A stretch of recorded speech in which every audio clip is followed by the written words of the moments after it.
Greetings, Goddess Body Mind Spirit community. This is Tyra Omilade, your goddess guru, your sister friend. And you know I love helping women align with their life purpose using the power of ancient wisdom and the goddess-centered lifestyle. And we're here today for our inspired Goddess Morning Circle. It is time for us, the Jihad, to come together.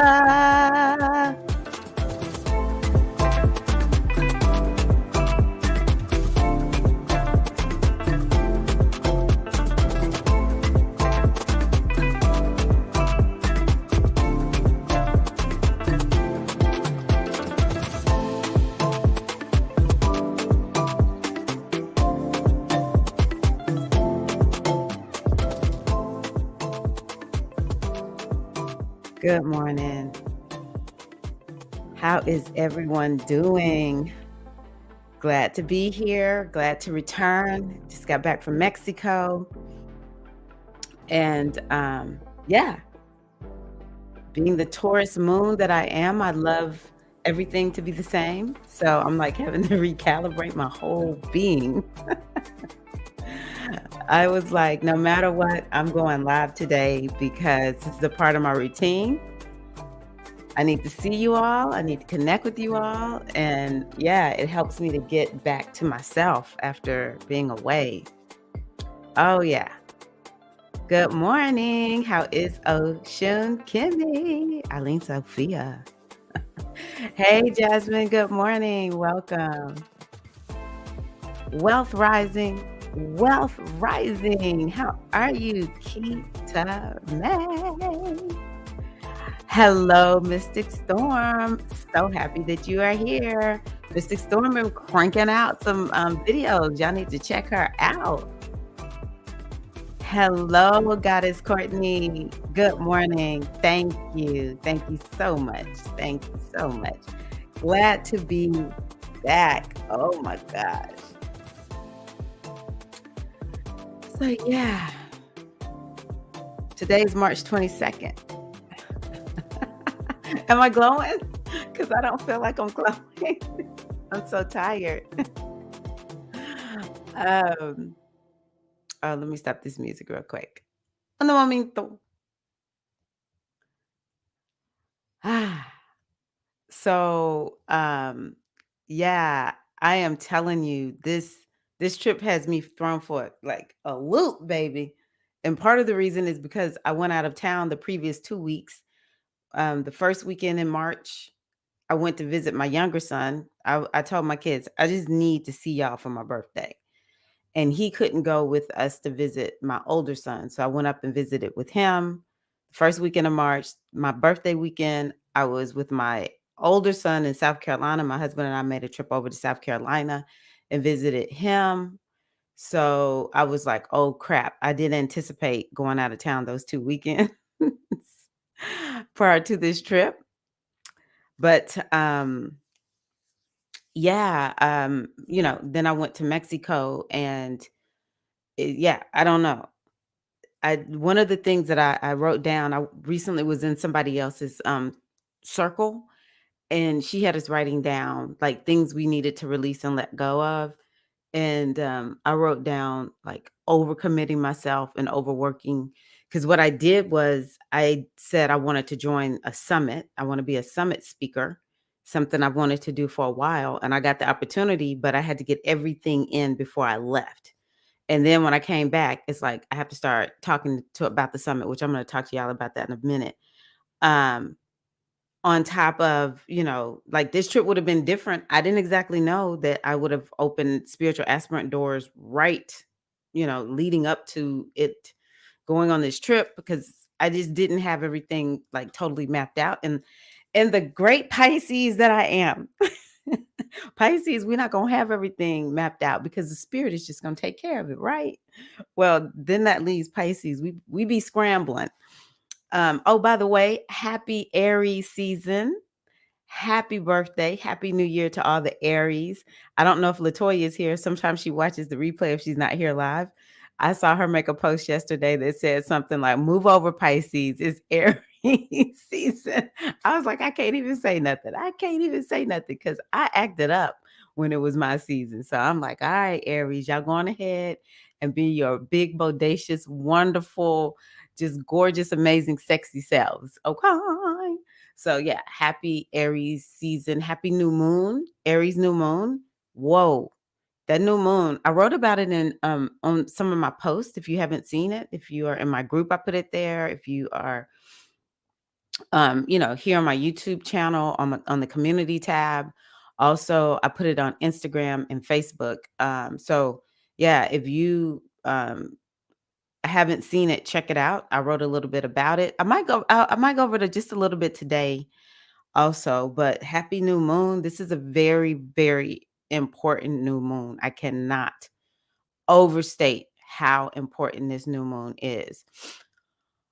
But anywho, I do want to tell y'all something. Hold on one second. What was that? There was something so this is what I'm going to tell y'all about the goddess-centered lifestyle.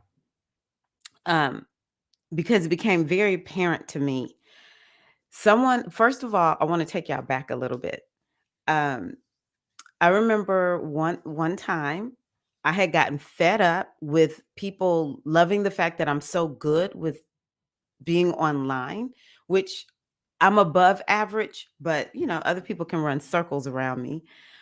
But when you're with people who don't really like being online, I look like I'm a tech goddess, right? And so it was like I was being called to do tech instead of I'm a powerful senior priestess. I'm going to speak. I want to speak. I want to use my voice or whatever. And I kind of got the feeling that most everybody just sort of looked at me like, oh, she's just a tech lady. Right. And that kind of thing. Like, come on, need you to work. And so what ended up happening was last year, I was a part of Sistership Circle. I was a part of a launch that was a little bit of a tech mess. And I'm like the signs of excellence. I'm a woman of excellence. And so I just thought to myself, I understand when people have tech problems, but other people don't. And it kind of brought out the worst in some of those ladies. I was like, oh my God, we're supposed to be here embracing, supporting women and everything. And people were just flying off the handle and just, oh my gosh, it was madness. And so another launch came about. And by this time, I was already a circle facilitator. And so I was like, I'll help out. Let me help so that we are not dealing with these tech issues because it's very fixable. And so I got on, and all I did was just be in charge of maybe the Zoom rooms or something like that. It was extremely simple for my level of tech savviness. Very simple, but it made a very big difference. And so then I did it again for the next launch. And I want to say it was maybe at the top of this year, Tanya, who is the CEO of Sistership Circle, sent me a message saying there was another lady who was having a big launch event and needed somebody to run tech. And she was wondering because I am a tech queen, when it comes to Zoom, at least. She said, she immediately thought of me because I had been helping with her launches. She had immediately thought of me and was like, do you want to sign up for this? And I was thinking, at the time I didn't have a lot on my plate. So I was like, yeah, maybe I will go on ahead and talk to the lady and, look into it.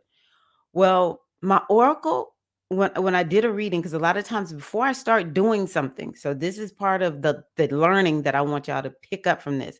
Before I start doing something, I will do a reading and ask, what's the advisability of me doing this? Because sometimes it feels like a yes, but then my oracle be like, hell no. Like no matter how many times I qualify the question, I change, I add something.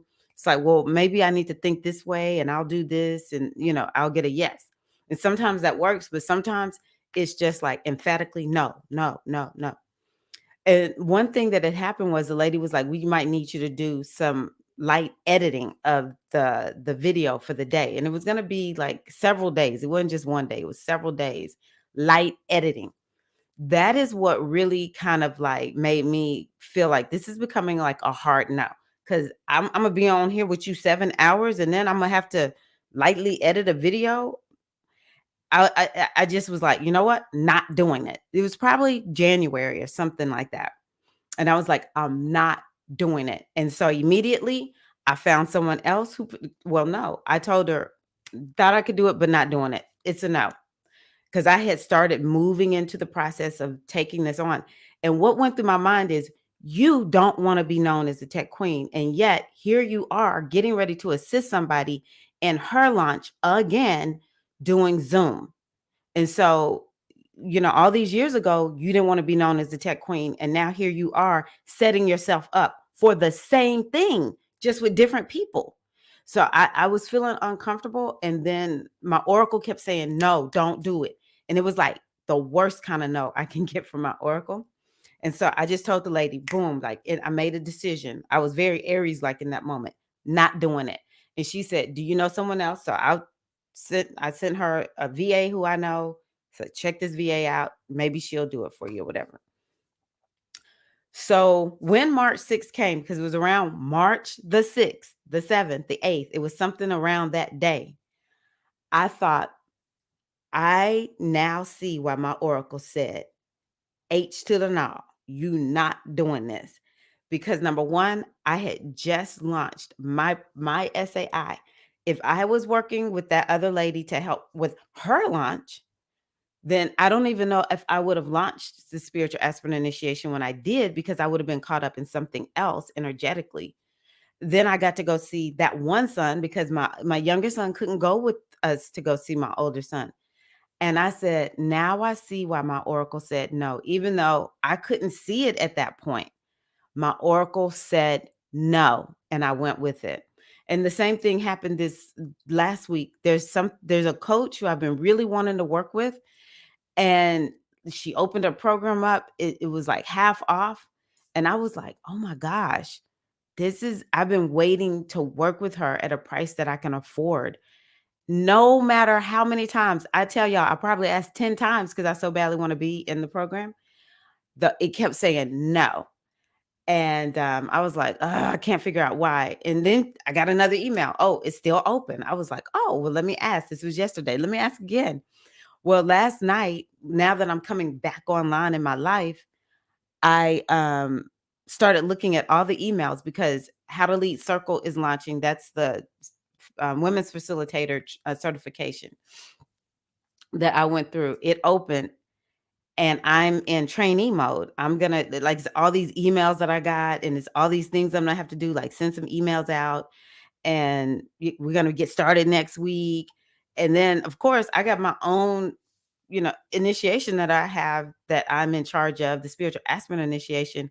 So last night I asked my oracle, "Is this why you said no?" And the oracle was like, "Yeah, that's why we said no. You don't have time to do anything new." Plus the next level summit, which I signed up to be a summit speaker for, I haven't been paying attention to everything. It was like I was supposed to send an email out on Monday, even though I was traveling, and then I'm supposed to be making all these posts. I'm supposed to be telling people about it, and I'm just like, I got you. So I just want to share that, so because I didn't want to forget it, as I get deeper into the morning with you all. I just want to share that with you all, because there's a way to determine if we should do something or not do something, because sometimes the body will feel like a full body yes, but I just encourage you, find a way to always follow up. And you have to have a system that will where you test it to see, is this system accurate? Because I'm telling you, for me, a pendulum is not always the best way for me to go. I don't like asking the pendulum about things that may be a little bit higher ticket. If it's something that's a little bit lower ticket, whatever that means for you, because for my high ticket might be somebody else's low ticket. It's relative, okay? So smaller decisions that, it's kind of like, if I believe the oracle is always right. I believe the oracle is always right. And I also believe that there's some oracles that are more consistent, and the message, like what you're going to get is going to be very consistent and accurate. And so for me, a pendulum is something that has always been right for the most part. Uh, but when I'm trying to figure out something that's a little bit more, it's like more, the ramifications of the decision might be a little bit more impactful, then I'm going to use my Metanetter Oracle. Some of y'all may have something else that you use where you can get a yes or no question. I was talking to one of my coachees about this, and I was like, you've got to learn how to use your Oracle to where you can get a yes or no question answered with accuracy. But it does take actually doing the reading over and over and over. And so, because sometimes the way I read my Metunet Oracle, other people may not read it that way, but I have a relationship with it. And so I know when cards land a certain way.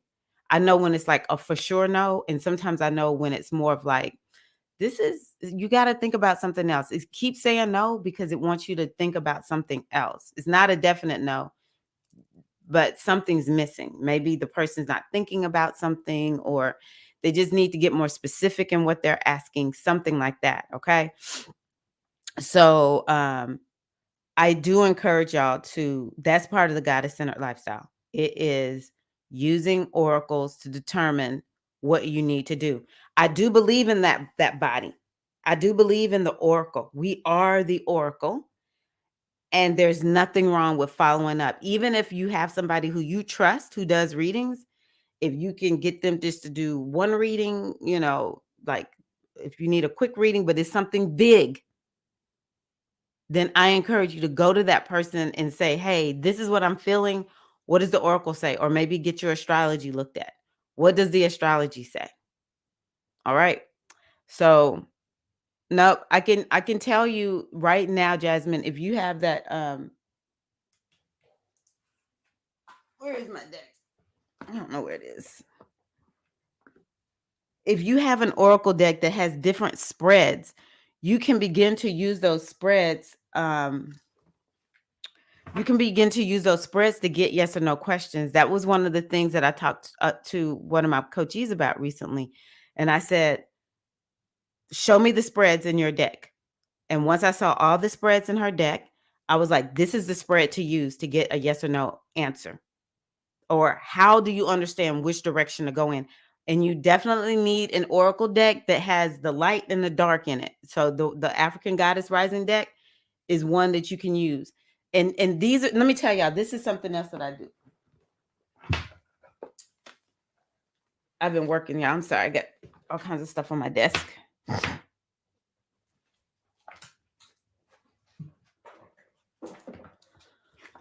So I'm gonna tell y'all ways, and I didn't even plan on coming on talking about this, but I thought about it and I was like, I gotta let the sisters know. Because sometimes I see people doing stuff and I'm like, whoa. It's just certain kinds of ways of being and doing or whatever. I don't know. I just know that sometimes I think some of this could have been avoided. So I might say something like this. I'm asking you, Spirit, to give me this reading as if I don't know what to do, like you were giving it to me when I was asking as if I, like when I was really wanted to join Jolie's program. If I'm supposed to join Jolie's program, I'm gonna pull all positive cards. This is a deck where it's not like my Metunetter. The Metunetter, it definitely gives definite yes or no answers. So I need to know, do I join her program? If I'm supposed to, give me all positive cards. If not, give me at least one negative card. Let's see. I'm nervous that I've said that because I don't typically ask this oracle like this, but let's see here. I got 2 positive cards. If I'm supposed to join it now, give me all positive. If I'm not supposed to join it now, give me at least one negative card. And I got all positive cards. Let's see here. Let me ask a different question.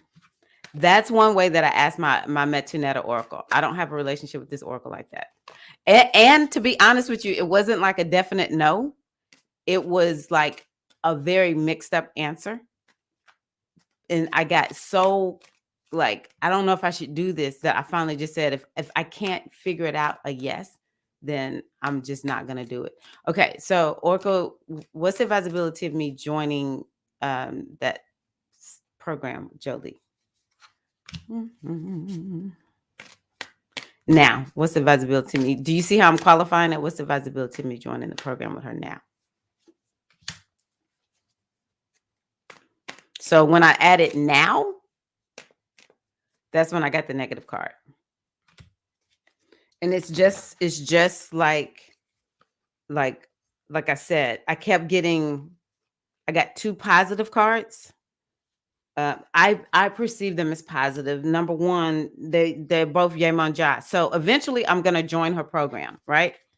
But then when I asked, should I join now, I got the confusion card. And honestly, that's crazy that I pulled that card, because y'all heard me say earlier, I'm confused. I couldn't quite get clear on should I join it or shouldn't I join it. I'm not going to join it because in my body, I get extremely stressed when I think about adding anything to my list of things to do. But you have to figure out, how do you get that? You got to have that relationship with that oracle. And you can tell the oracle, if I'm really not supposed to do this, then I want to see this particular card. And that's why I was saying, you definitely want to have cards in there that are more of like negative. Oh, and I say negative, but you know what I mean? It's like, not, you don't want to see those cards. Like, I don't want to see confusion. I'm like, oh no, I'm confused, you have to have cards like that. If it's just like all the cards are giving you these positive messages, that oracle deck may not work for you. You want an African Goddess Rising deck, definitely has challenging energies in it, because sometimes I don't like using that deck because I'm like, ooh, that's rough. Hi, Still Learning. How are you? Cup of Shango. What are y'all drinking? I decided I'm drinking out of my Manifestation Babe cup, since I just came back from the trip that was a part. This is the program I went through, MBA, Manifestation Babe Academy. On this, it says, I've got my MBA in manifesting. When I first finished, I didn't feel like I did have that. But after this weekend, I have it. And then this is the one that says, my success is inevitable and I'm always on the right path. My success is inevitable and I'm always on the right path.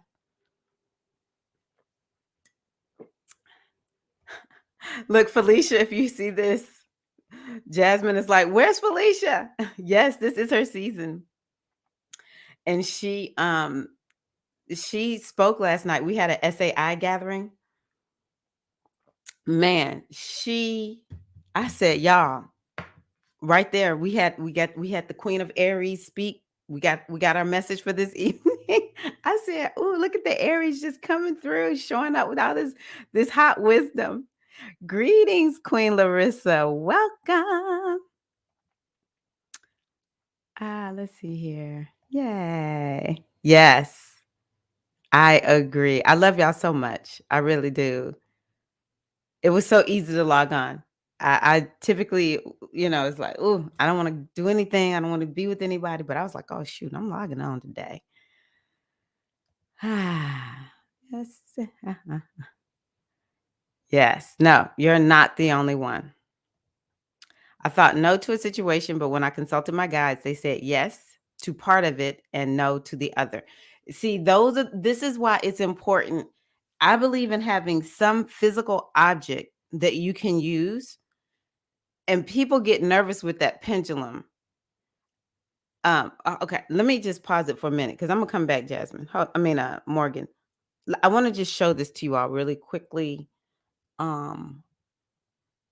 You can see a link in, what is this? In the description box. But this is the Next Level Life Summit. It starts next week. 4 days of workshops taught by expert presenters to help you create big results in your life. I'm asking y'all to please sign up for this. I'm going to tell you why. First of all, I'm a part of it. And a lot of us are entrepreneurs who are extremely good at what we do, but we are very new. And so this coach, I'm going to show you who she is. Faith, y'all have heard me talk about, anyone who's heard me talking about business coaching and stuff, y'all have heard me talking about Faith. Faith is doing things that I have not seen any other coach do. She was like, hey, you want to be a part of a summit? No one's asking you to be a part of the summit. You're part of my community. I'm gonna make you a part of the summit. So this is it's a couple of men in here, if I remember correctly. I was saying all women on my post, but you can see we have a man here, and there was one other guy's name I saw. But anywho, we were given an opportunity to share. So it's sort of like the other bundle that I was a part of.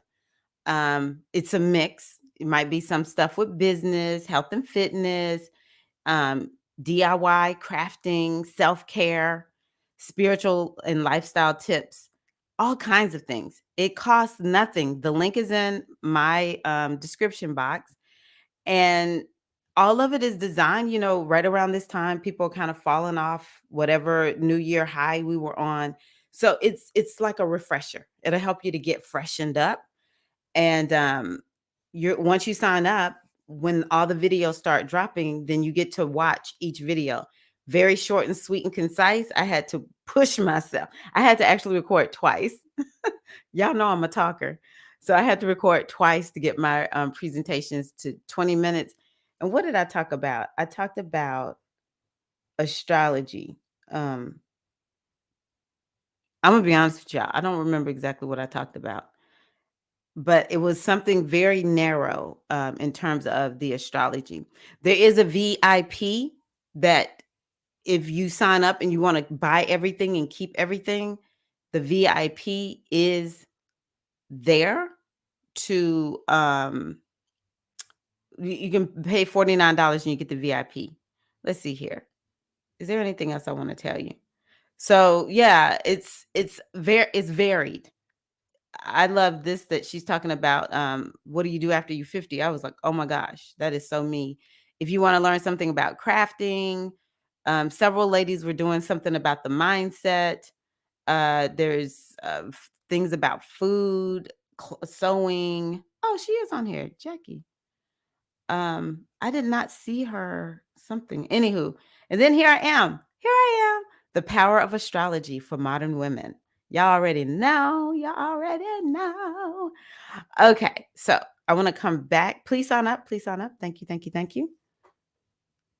Okay. So I want to go back to what Jasmine was talking about, and then we're going to get to the astrology. I thought, no, to a situation. So I love having I want to tell y'all this. One time, a friend, well, a lady who used to be my friend, she came to my house. This lady had kind of started wilding out in life. She went through a 50 plus, a 40 plus, like midlife something. And she was just kind of like, let's just say sometimes when women get into their late 30s, early 40s, they're more sexual. And so she was exploring herself in that way. And one day she came to my house and she said, I think I'm pregnant. And I asked my oracle, is she pregnant? Or I asked my pendulum if she was pregnant. And she wasn't really into any of this or whatever. But I was like, hey, if you can be my friend, this is part of who I am. I don't know if you're pregnant. Did you take a test? But I was like, I'll ask my oracle. And I was using a pendulum that I used to consult the mothers. And it said yes. Well, turned out she wasn't. I was like, I'm confused. Why did my oracle tell me she's pregnant and she is not? Well, a few years later, she sure did get pregnant. I was like, I guess my oracle was speaking to something that was to come. And she sure did have another baby. She had already had several, but she had another baby in her 40s. Um, so for me, I like asking, like, if yeah, I don't even like asking those kind of questions, to be honest with you. But there's something about the pendulum. If we are not feeling right, we may not trust it, is what I'm gonna say. So I like having something extra, like sometimes the 3-card pull might be the current situation. Let me see here. What is this 3-card pull says? The first card is the situation as it really exists beyond appearances. Number 2, the course of action spirit suggests. Number 3, the outcome. Just getting that extra clarity, you know, you'll get something like what Mystic is saying. Well, I thought no, but then the oracle was like, yeah, do it. You know, I do that with astrology also. Beautiful. I'm glad to see us trusting our guides and yes, our higher selves. It's the only way to go. Beautiful. So this is someone who is, hey, Priestess Ellen. She is a part of my spiritual community. And, or, y'all are actually a part of the spiritual community too. If you're part of me, you're a part of the Institute by proxy, to be honest with you. So Babaji is the male who was our godfather. He's an ancestor now. And so Babaji would say, the oracle never lies. And when he first told me that, I never deviated from it. Not one day, not one day. I always say, I may not understand why I feel like it's a yes, and the oracle is saying it's a no. Or I may feel like I thought it was no, but the oracle is saying yes, and I feel nervous about moving forward, but I'm going to do it because the oracle never lies. Now we get to choose the direction we want to go, but if we don't follow what the oracle says, especially once we are in relationship with it, then it's like, well, I'm not going to cry because I knew it was going to be hard because the oracle had said don't do it, and I did it anyway. um, and your discernment must be on fleek when you divine. I'm gonna say for me, I do agree discernment must be on fleek, and I just trust. It's like I just tell myself the oracle will show me what it is. That's what our ancient ancestors did, and it worked. And so I think that that's what we need to do. We need to be so in trust of our oracles. A lot of people disagree with me, but I am telling you, I had one of the reasons I'm so into divination is because it's how I live my life. I'm gonna tell you, here we go, Mystic Storm. I About this trip to Mexico, I wasn't gonna go. When I first heard about the trip, I was like, "Mexico? Are you crazy?" I am one of the ones who has been like, I'm not fooling around with this COVID mess. I'm not safe. I don't feel safe going out. This because it was last year when we heard about it, top of 2021. I had just gotten over what is that called? Long haulers, COVID long haulers. January was my freedom month. I never felt good all of 2021. January 2022, I was like, I finally am past long haul COVID. I'm not trying to get COVID again. I had told myself I ain't going to Mexico. Plus, all these young women going now. There was one lady in her 40s. I was like, all these young women going. I ain't got time to be hanging out with these young women. I don't know if I'll fit in and everything. And it's a no for me. And I was like, well, let me just ask the oracle. I was like, the oracles be like, yeah, don't go. And I'll be doggone. The oracle gave me not only a positive card, but it's one of the ones when I get it, I don't question it. I got a Ma'at Hatep. I said, shut the front door. Ma'at Hatep. Dang. So when it came time to buy that ticket, because we had to buy our own tickets, they paid for everything else. When it came to buy that ticket, I was just like, I'm just gonna get it. Like, tickets are expensive. I was like, whatever. I'm going. And I'm glad I did. I can see now why I was supposed to go. So yeah, I talked about this.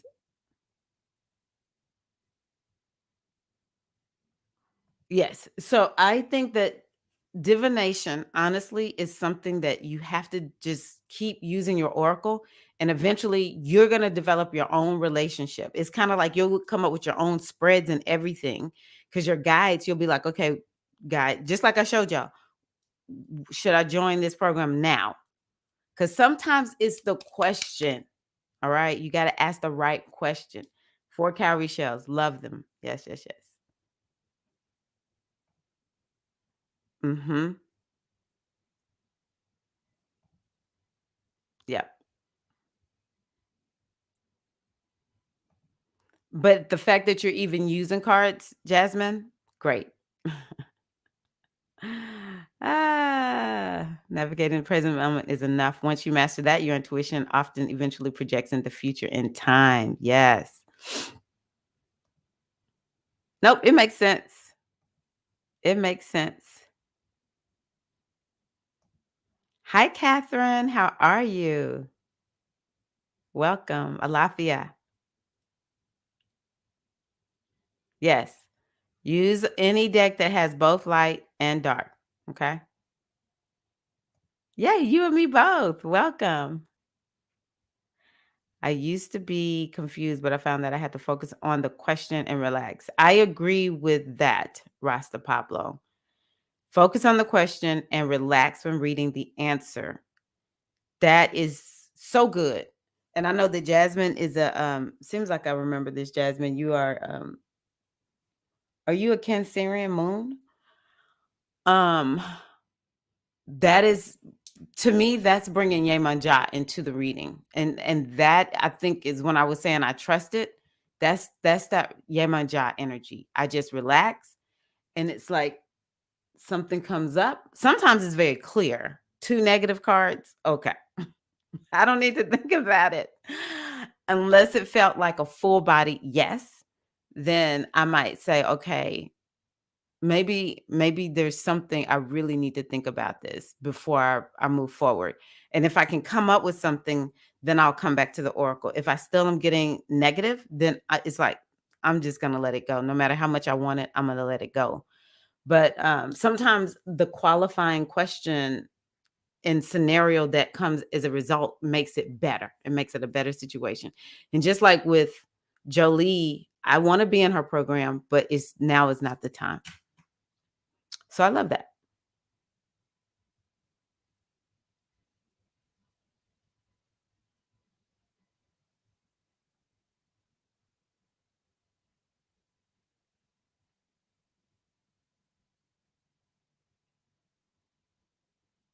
Okay. Ellen said I got Alafia for my dream training application, then nah on my recommendation sources. Was guided to apply now, send recommendations later after I have more supervised hours under my belt.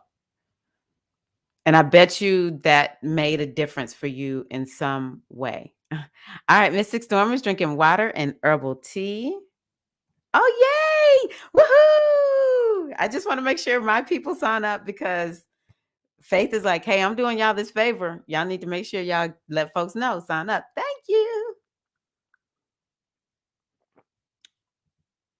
What option? What option about Facebook? Is this going to be in Facebook?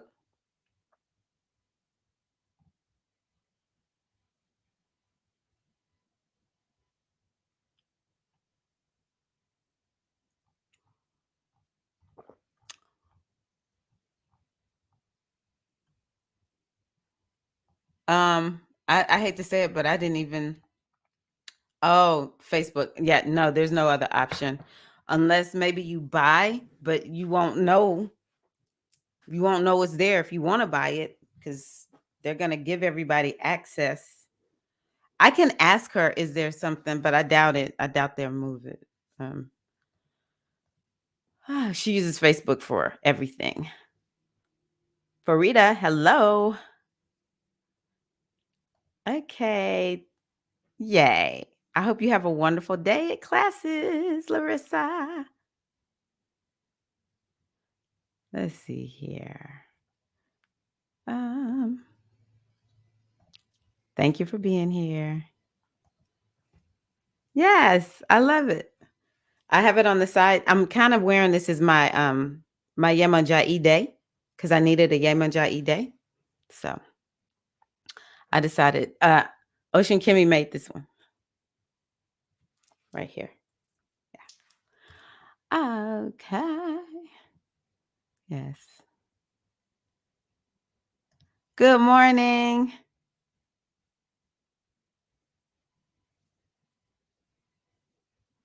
Yes, very good. Hello, Godson Ra.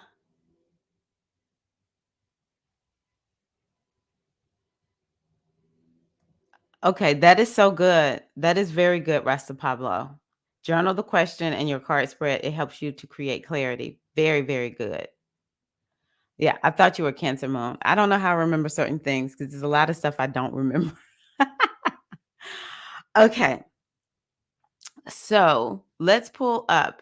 So yesterday I saw a post by one of my astrology teachers, and she was like, "Oh, let's talk about Pluto going into Aquarius." I was like, I checked out. I did exactly what said I was going to do. I was so checked out in Mexico that when she said Pluto going into Aquarius this week, I'm like, "What? What day is it? Like, where are we?" Oh my gosh, because I was all caught up with the new moon, and that's when I was like, "Oh, we definitely talking about this." So let's see here. Oh my gosh.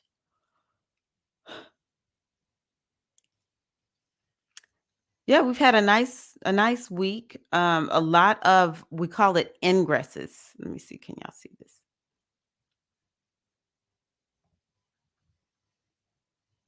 We call it ingresses.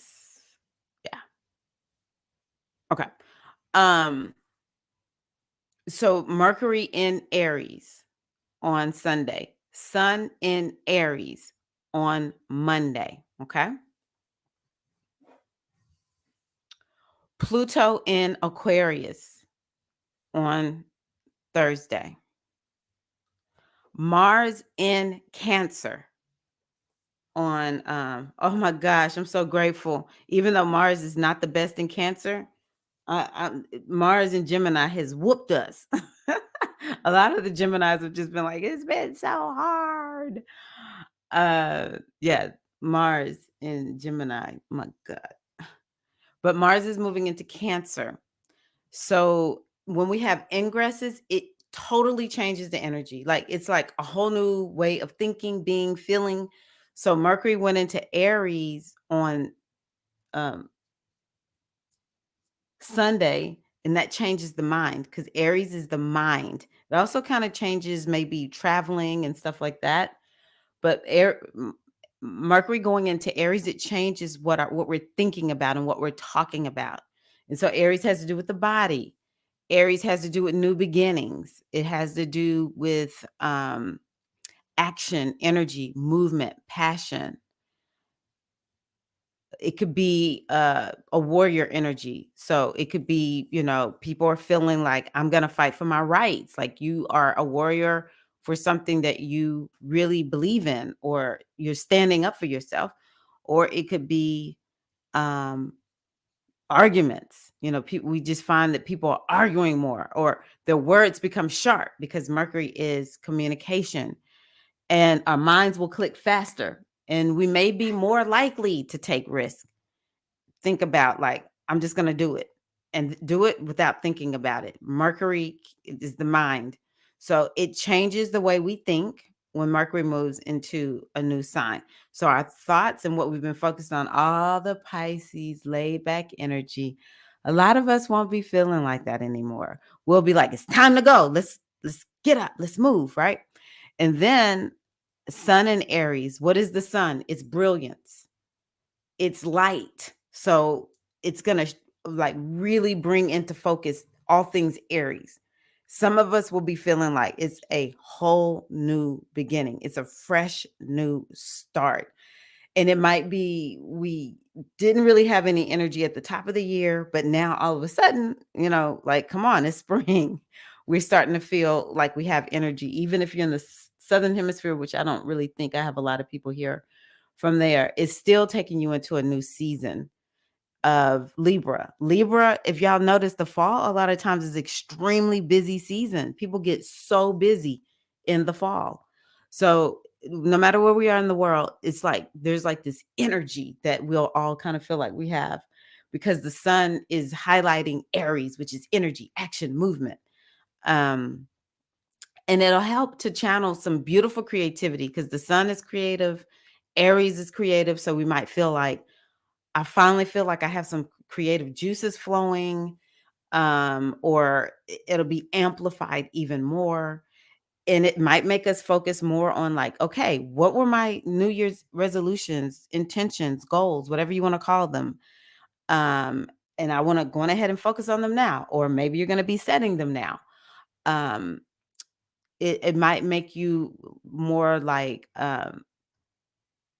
you wanna take some definitive action, you wanna get focused, and you wanna exercise. It might make us start saying, "I wanna focus on my body. I wanna just really, do something about, like, exercise and movement," right? So, the sun is taking us, into a new focus. It was in relaxing Pisces, creative and spiritual. Just go with the flow. Now we're in Aries. Let's take action. Let's move, move, move, right? I'm gonna skip over here to Cancer. Mars in Cancer. So Mars has been in Gemini since I think it was August. Oh my God. It was either August or September. Seems like it was never going to leave Gemini. So Mars has been in Gemini and now it's moving into Cancer. What is Gemini? Talking and thinking and moving and news and communication and moving, getting out and about and moving around and making connections, and, learning new things, like really quick learning. And maybe some people are like, hey, I want to just go make some quick money. So I'm going to be a Uber driver, a Lyft driver, just something that it's like, I need to make quick money. I don't need a job, but I can get out and just make this money using some skills that I have or being on the gig economy or something like that. But now it's moving into Cancer. So Aries is like, what are we going to focus on? It's just like, not Aries, Mars. It's just like Aries. What are we focused on? And we're going to be hyper focused on this for about 6 weeks because typically Mars stays in a sign for 6 weeks. So now we're changing it to Cancerian things, which is home and family. The foundation of our life is Cancer. Cancer makes you look at like, how am I really living? What foundation am I standing on? Ancestors, emotion. So we might be more emotional with Mars being there because Mars is like, okay, wherever I am, whatever clothes I have on, which is going to be Cancerian clothes, we're going to do a full out, baby. We're not holding anything back. So Mars moving into Cancer, it shifts that energy. Now, with Mars going into a water sign, it'll soften it down. So maybe it'll kind of, maybe not. I was going to say maybe it will kind of, what's the word I want to use? Maybe it'll soften down the energy that's in Aries, but they square each other. So it could create more spark, more energy. But it definitely is in a sign that's about new beginnings, change, transformation, like move in a new direction. So I just think that this is a time. It's so interesting that when we go here to Pluto and Aquarius, which is taking us in a whole new, it's giving a taste of the whole new world that we're stepping into, that we have this much. Then we have the new moon. We have this much new energy in this particular week. Of all the weeks that Pluto could go into Aquarius, we have all this new energy. Amazing. So, yeah. Well, hug the Geminis and the Mars and Gemini placements. Ah. Does this mean I'm going to heal generational curses or go to war with them? I don't know. It's different for everyone. Um, I don't know your chart at all, but what I know is, and I don't know which one you're talking about. Maybe you're talking about Mars and Cancer. Is there every year? No, every 2 years. So about 2 years ago, Mars was in Cancer. What was that? 2021? Let's just ask. Let's just look. There's no need to guess. I'm going to tell you how I know. I don't know which placement you were talking about when I asked. So I'm just going to go with Mars and Cancer. So the last time Mars was in Cancer, I want you just to go back in your mind. It was, what month is this? April 20, the last part of April through May and the top part of June. That was the last time Mars was in Cancer. So if you go back to that time and think about what was going on for you, that may give you some indication of what this Mars in Cancer is going to be. What makes it different is things like, uh, Pluto will be in Aquarius. Jupiter, uh, what is this? Oh, okay. Jupiter was not in where was Jupiter back then? Jupiter was in Pisces. So that made that time very, very different. Yeah, that made that time very different because um at some point Mars and Jupiter were supporting one another because they were both in water signs. So that was a very, very different time. And then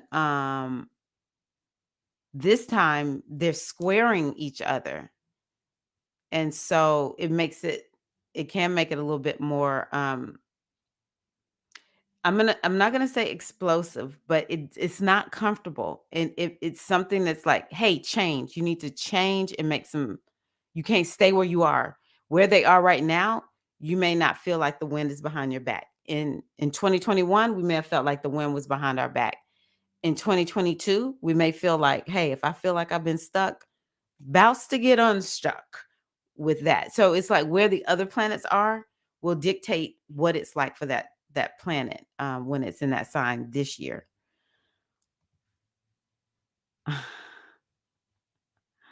Yes. I think so. Mars is actually not that good in Cancer. I don't have bad experiences with it because I'm a Pisces and a Scorpio. So anytime something is in Cancer, it does me well. It works for me. But honestly, Mars is very good in Capricorn. So that means it's not good in Cancer. It's not the best placement. Let me not say it's not good. It's just not comfortable in water signs because it's a fiery planet. I'm going to say it that way. So it struggles a little bit there, but I always thrive when Mars is in Cancer. So, yeah, Pluto and Aquarius. Who has questions about you're welcome. Who has questions about Pluto and Aquarius? Have you seen the videos that I've put out? Hopefully I put all the videos out that I had. I need to check and see, did I do that? Um, yeah, Pluto and Aquarius.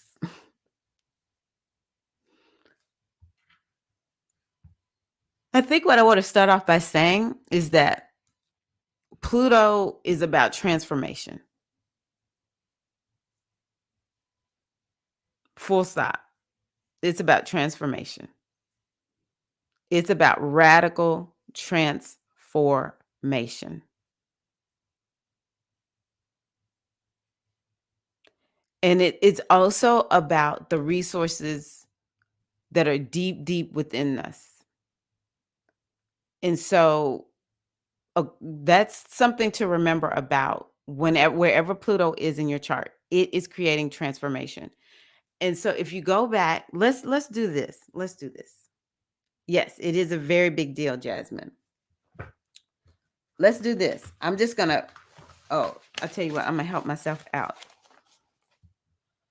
I'm gonna pull up where you have experienced the transformation of Pluto. This is one of the ways, if you want to learn astrology, I'm going to give you a pro tip. One of the ways that I learned astrology, or still learn astrology actually, is I look at um, horoscopes that have already that were forecasted for the future, but now it's the past. So, for instance, when I started, where are you? Hold on one second, y'all. Where is this? I always have problems finding this. Through. Yeah, here we go.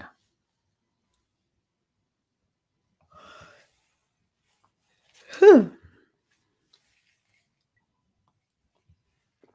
So when I first started learning astrology, I would oh my gosh, what did I do? Okay, hold on one second, y'all. Because I've told y'all I'm not good at um There we go.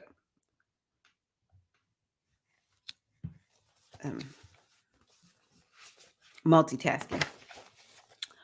So when I first started learning astrology, I would listen to videos. So for instance, if it was a video if it was 2018 and this video was for 2017, I went back and listened to the video. And I just said, okay, let me see how did it play out. So I would listen to the astrologer, and she would say, this is what it means for, say, for instance, Pisces. And because that was all I knew at the time. And I would be like, oh my God, that's exactly what I've been working on. That's exactly what I've been focused on. And so that's part of how I got sold on astrology. I was like, oh my gosh, this really works. Okay, so let's talk about, I'm going to go to the 10th house because I'm going to go in order. So Pluto has been in Capricorn. I'm not talking about Aquarius right now. And I'm going to tell you for your sun, moon, and rising sign where you could have experienced transformation from 2007 to now, because that's when it went into Sag. Okay. So for Aries, it's something about career. There's been and now you have to remember Pluto moves very slowly. So if it's Uranus, Neptune, and Pluto, those are the outer planets, those are the invisible planets. And so the changes that they make are slow and subtle, and they're usually psychological. It's one of the reasons I don't use them as ruling planets in astrology. I use them, but I don't use them as ruling planets. I use both the outer planets and the ancient to understand what's really going on. But I find that the ancient is more accurate for like currently what's going on, and it moves quicker and faster, all that kind of good stuff. But the outer planets are more psychological because you can't see them. They're invisible. And so when a planet is invisible, it can't full on create changes in the physical world because it's invisible. Whereas all the visible planets, they can create actual material results in our lives. So we want to think slow, methodical, and it was some transformation that happened inwardly, okay? Deep inside. So Aquarius has probably had some transformation where it comes when it comes to career. Not Aquarius, Aries had some transformation when it comes to career as well as what you're known for. Okay. And I think about my son, he was only a little kid. He was 7. But I can assure you, Pluto in Capricorn created a significant shift for him when it comes to career because he's now an adult. And he actually took a career path that I didn't expect. I never expected to have a child go in the military. So something about that. Some of the women may have found that they've gotten divorced because sometimes that 10th house will create a divorce. But it could have been like a painful divorce, a painful marriage, painful divorce. Just like the whole time after the marriage, it took so much time for you to, get to a new normal where you feel good. Okay. So let's see here. For Taurus, it would be the 9th house. And so Tauruses may have had some big spiritual transformation. As much as Tauruses like to be at home, some of them have traveled more than they ever imagined they would travel in their lives. That would be me. And it creates this change just like in how you see the world. It's just been this slow transformation. Some of the Tauruses may have found a guru or a teacher during that time, or you may have become a guru or a teacher at that time. It's really like this internal shift that happened maybe as a result of some education that you received. But a lot of the Tauruses may feel more expansive as a result, but it was slow in coming, very, very slow in coming. For the Geminis, this is Pluto in Capricorn. I want you to play it back in your mind since 2007. What internal changes? Let me tell you, Geminis have had it rough. Sun, moon, or ascendant, because this eighth house is about change and transformation. Geminis are like, whoa, I am somebody completely new and different. And I had to dig deep, like deep into my wounds. But it's like a transformation of a lifetime, and you just come out rebirth. So I know I'm talking about Capricorn, but I'm gonna tell you something, Geminis, y'all gonna feel like the Tauruses. Me, I'm a Taurus moon. I'm like, that served me well. I'm not gonna lie. Anytime something is in earth, it serves me very well. So you're going from the eighth house, that is this dark house, into being rebirthed. The other thing has to do with other people's resources, and actually, um, Gemini 10th house, natal Pluto here. Okay, got you. Natal Pluto? Your natal Pluto can't be there. No, that was Capricorn. Sorry. Wait a minute, what? You got me confused, Ellen. um, yes, Capricorn is in Pluto. There's no one alive with Pluto and Capricorn, but maybe you have an eighth house placement in your chart based on when you were born, because I'm sure your Pluto is in Libra, because you're younger than me. I think, yeah, you're younger than me. I'm pretty sure it's either in Libra or Virgo. But anywho, all of the Geminis have it in Capricorn in the eighth house. So there was like this deep transformational process that has happened. And also other people's money and resources. Like maybe you've had so much where it's like, oh my gosh, I have to constantly talk about, people, we need to be, if we live together, we got to be paying our stuff together on time, or maybe you weren't the one paying it on time, or it could be there was some tax, something going on, or something with inheritance. It could just be this theme of other people's money and you having to navigate those waters, your spouse's money, your partner's money, maybe financial backing or something like that. So that's what it is for Gemini. Woo. Okay. I'm not going to lie. The Cancerians have had some rough days with this Pluto, especially if you have planets in Capricorn as a Cancerian. Woo. I saw one friend who's a Cancerian with a stellium in Capricorn, and it was very, very difficult for her. It was very painful to watch her go through. Like Pluto also may indicate surgeries. So let me tell you, and this is my son had this, my goddess. So let me go back. For Aries, you may have had a surgery on your bones. And my older son literally had to have a surgery. He broke his arm so badly, he had to have a surgery. So it could have created a surgery on your bones. For Taurus, it could be maybe a surgery in your liver, some emphasis or focus on the liver or your thighs. And I can tell you, for me, I had to focus on my liver because yeah, I'll just say that. It was a lot I had to do with learning how do I keep a healthy liver.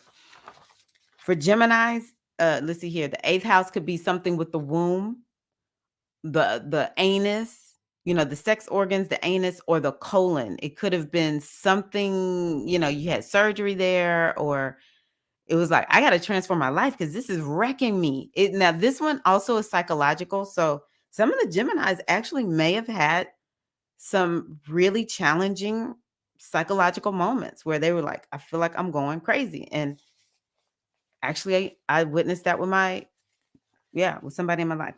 Okay. So my friend, the Cancerian, she actually had surgery on her womb. She had a womb removed, even though that doesn't indicate the seventh house. The seventh house could be some transformation through adrenal systems, maybe the booty, something like that. But she was very tired. I remember her being very, very tired. It's like her whole system was off balance, because that could be something that some of the Cancerians were like, something was just off balance. But actually, I know another Cancerian. She actually had a surgery. Yeah. Wow. So yeah. So the seventh house created transformation also in relationships, major transformation. Now, again, Cancerians may have been some of the main ones getting divorced or married during this time, or just really having some challenges in relationships. Maybe some of the Cancerians went through some coaching programs and it was like transformational, uh, or they have transformed into coaches. Okay, Pluto in Capricorn. We are reviewing what changes have happened because I want to prove to you all that these changes that we're going to experience in Aquarius will be slow and methodical. It will take a lot of time because it's going to be there for about 20 years, something like that. It's going to be slow and methodical, but just be here for it. Okay. So for Leo, this was Capricorn is your sixth house. So a lot of Leos experience some type of major transformation in the way they live their lives, just day-to-day operations where maybe they weren't super, good with how they, like having systems and stuff. And they just kept finding out when I don't have a day-to-day routine, my life goes to hell in a handbasket. I ain't gonna lie, Pluto there could have just been like some of the Leos are just like, I don't know why I feel like I just got all kinds of problems. Um, and it could just have been like you get transformed through problem solving. Um, and also work. Some of the Leos may have just felt like work was very transformative in the sense that, like, maybe the way you work, your approach to working, something like that. It could have just, some of the Leos may have found they've worked in a lot of different places, more than they ever would have imagined working at, just because there was some lesson you needed to learn, or maybe it was just really, it's been a hard time for some of the Leos on their jobs because of the you know yeah some of the Leos may feel like they had some major intestinal issues. Something about like health could have been a whole major topic for some of the Leos. Just one health challenge after the other, super transformative. They're in a new spot now, when it comes to their health and well-being. Okay, next is Virgo. Now, Virgos might be more like me as a Taurus. They may have kind of liked this placement, with the wrong direction, because this lit up the fifth house for Virgos. And so the fifth house is transformation regarding children in your life, something about children. Maybe also it can represent your own childhood. And so maybe, you had to go through something where you've transformed the story from your childhood, something like that. It has to do with standing out and being unique because, Virgo doesn't really want to stand out, but Pluto being there may have been like, oh, no, you're going to stand out. Some of the Virgos maybe have been transformed through their sexuality in some kind of way. Maybe they had some sexual wounding and now they're getting healed up, or there could have been some sexual trauma, but you know that it happened and now you're having to make something out of it that where it's not keeping you stuck. It could have been a time where, like I said, you don't want to shine, but something keeps happening and you just keep standing out, right? Stepping into your natural gifts and talents. Virgo is so busy working, and Pluto being there is like, you need to quit. You need to stop being a workaholic and you need to go have some fun. And it could have brought up topics of dating. It could have just been a very transformative time when it comes to dating for Virgos. Okay. Um, Now for Libras, this could be a really challenging, it could have been like a challenging time. Oh my God. I always know what's next for me because I look at the Libras. So with the Libras, this is the fourth house, which is brings subtle changes. It's just change. Let me tell you something. The foundation of your life changes Whenever there's a planet like Pluto in your fourth house, so Scorpio, get ready. If we haven't had to change enough since last year, like Eileen said, hug all the Geminis. Oh my gosh, hug all the Scorps. So this changes the fundamental, the foundation on which you're living. And it'll be a time of deep, deep emotional healing. And maybe something transforming with the ancestors or something like that. Hold on, I need to go back. For who was before Libra? Uh that was Leo, right? No, Virgo. So for Virgo, if Virgos had any challenges when it comes to the health, it would have been maybe their back or their heart, something with the cardio system. And so for Libra, it would be maybe the stomach, the gut, the breast. Let's see here. Yeah, stomach, breast, maybe the womb also. Maybe something went down with the womb for the Libras. And yeah, fourth house. Emotions. This is another placement where Libras may have been like, oh, I need some help. Oh my gosh. I need therapy. I need help. Something's going on with my emotions. So the Libras are completely and totally new people, because that's a house that can transform your whole life. Now, for Scorpio, which I can speak to this, I'm a Scorpio rising. Be ye transformed by the renewing of your mind. Oh my gosh. Mindset, changing the mind, changing your day-to-day operations and routines, the people that you hang out with, the local community, and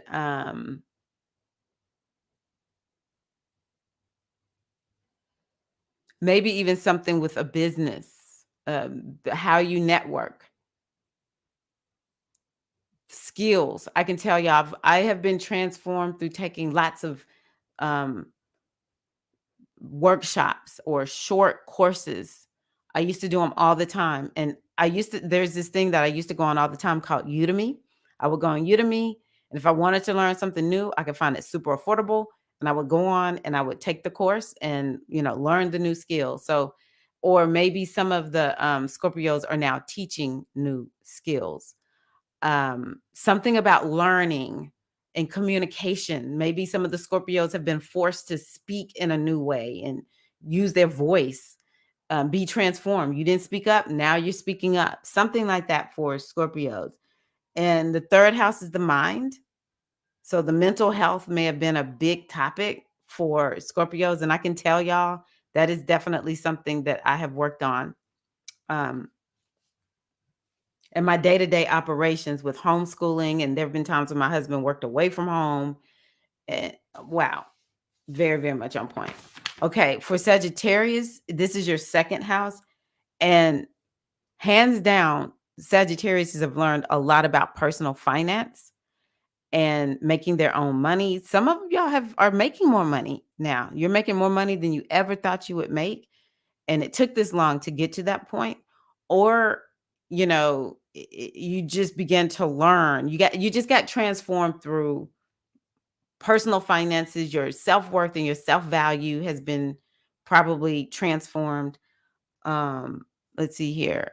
The way you eat. Now I'm actually a Sag, a progressed Sag, which is my evolutionary chart.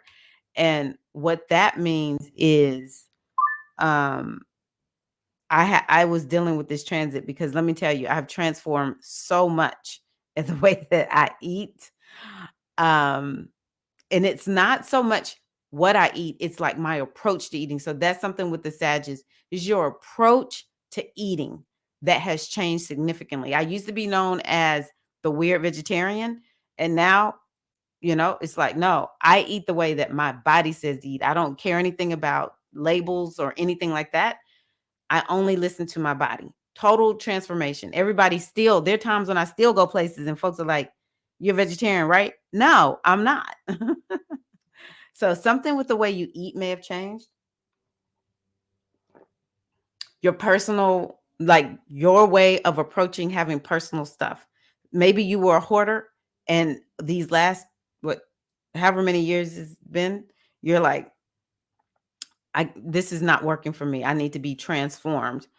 That anything that requires a transformation. And the second house is the throat, the neck, the lower jaw, the voice.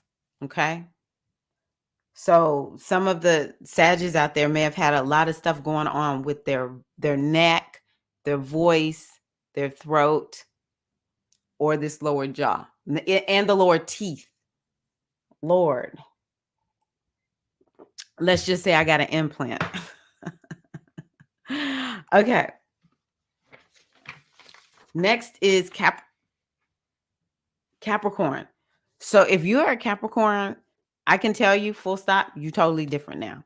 Now, are you full different and you feel good about it? Or if you're different and you feel bad about it? It just depends on how much you surrendered to the changes that you were being called to make. And so some of the Capricorns are just different. Their life is not the same. They are not who they once thought they were. They have been totally transformed. And y'all are the ones where you could have gotten a surgery anywhere. And that niece that I'm talking about, she's a Capricorn and she had a surgery. Um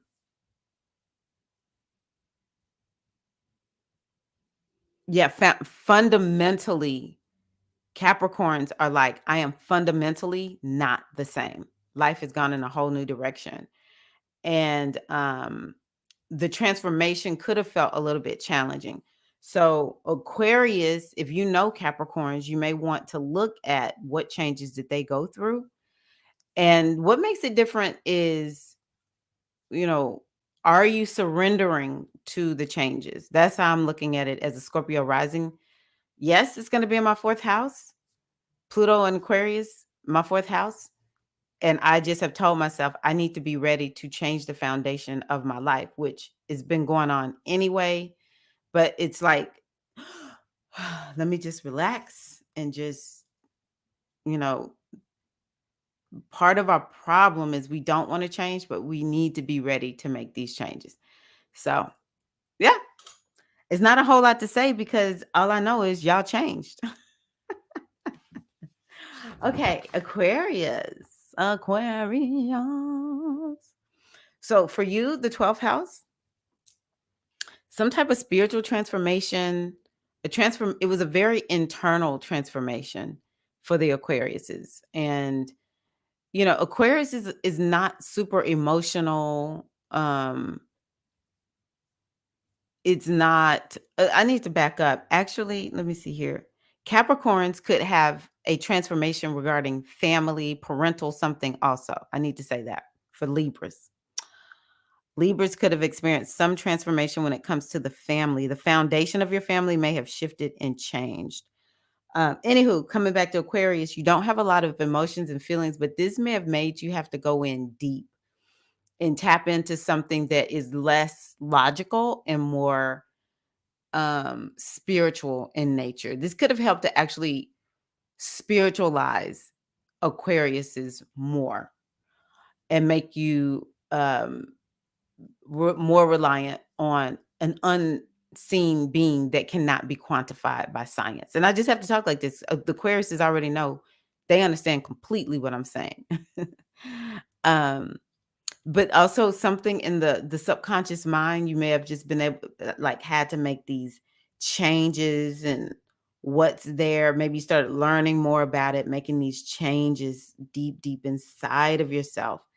And so, it was definitely an internal, it's like a lot of internal shifts that have been happening, more spirituality, maybe in touch with your own style of creativity, maybe even feeling like you're more connected to the ancestral or spirit guide world. Um, and let me see here what else. Yeah, maybe the Aquariuses were like, I need more time to get away. Aquarius actually needs that, but you may have needed more, and that will change once Pluto moves into Aquarius for good, because it's going to move back into Capricorn, and you'll just be like, I don't feel like being around people. Um, but yeah, very important time for healing. And Aquariuses could have felt like they have stuff going on with them, but they cannot freaking figure out what is it. Why am I having this problem? It's just like a mystery with Pluto and Capricorn. Or maybe something with the feet, or with the lymph system. Yeah. Okay. And last but certainly not least is Pisces, which had um Pluto in the 11th house. And this is one that I'm pretty sure I can relate to well. So Pluto would have created transformations in friend groups, and that definitely happened. I had some of the worst experiences. I mean, it's 2007. Is that when I had? 2004. I know I started like shifting things when it comes to friends.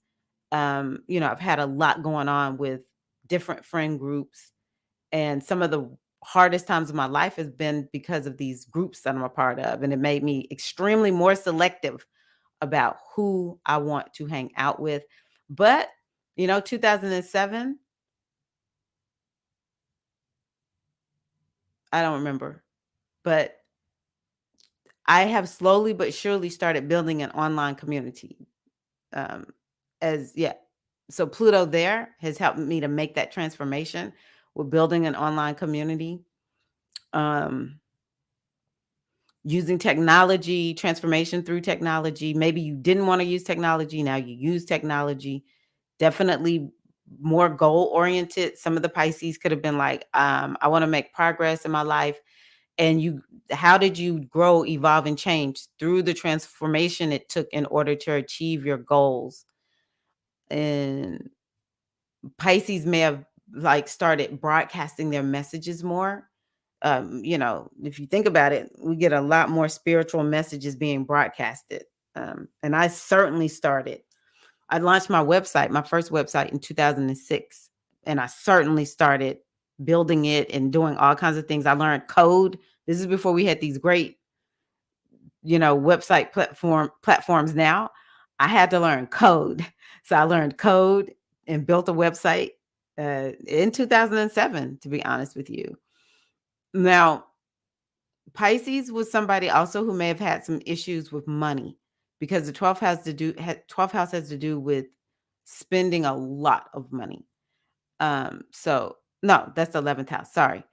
Yeah. So Pisces may have started feeling like I need to make more money, because sometimes Pisces doesn't make money because it's a sign that sometimes you end up being taken care of. It's just how it is. Pisces may not work. Sometimes Pisces is homeless. And so the 11th house may have made some of the Pisces like, no, I'm going to make more money. And you just had that transformative process. And for Pisces, this would have affected your nervous system. You could have had some really big challenges with the nervous system, your back, ankles, skin. So I want to see what y'all are saying.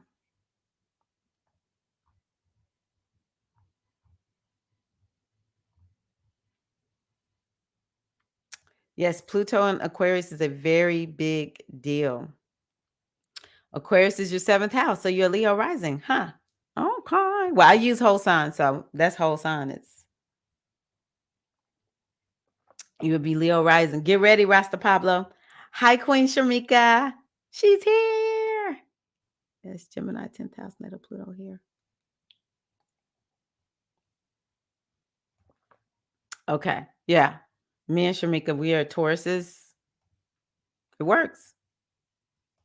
Mm. I'm not gonna lie. I kind of feel for the Geminis. It's been a little bit rough on the Geminis. Full stop. Oh, good. Yeah. See, this is what Pluto will do. Mhm. This is what Pluto will do. You'll get to a better place because Pluto makes you dig into your inner resources. It's like you're not gonna come here and just be the same person. You're gonna change. You're gonna transform. Okay. Yes. Natal Pluto is 10th house Libra. Yes, that's because you are a Sag rising, if I remember correctly. So Oh, so you're using yeah, you must be using Placidus. Cap stelliums go through a lot. Well, thankfully, the caps who have stelliums are now free. I mean, Pluto is coming back into Capricorn in a few months, but yeah. So, yes, that is why I like going back and looking at what was the transit. This is the best way to deal with astrology. You want to do a review of what happened because the next transit actually is building on top of the previous transit.